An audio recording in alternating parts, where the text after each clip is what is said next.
My dear friend E.O. Wilson, rest his soul, would say that the quiet voices are the most important.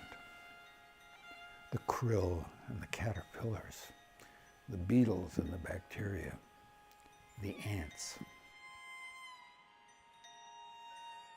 The systems that sustain life on Earth, that put birds in our skies, water in our rivers, oxygen in our atmosphere, are mind-bogglingly ancient, densely interlocking, and only partially understood tapestries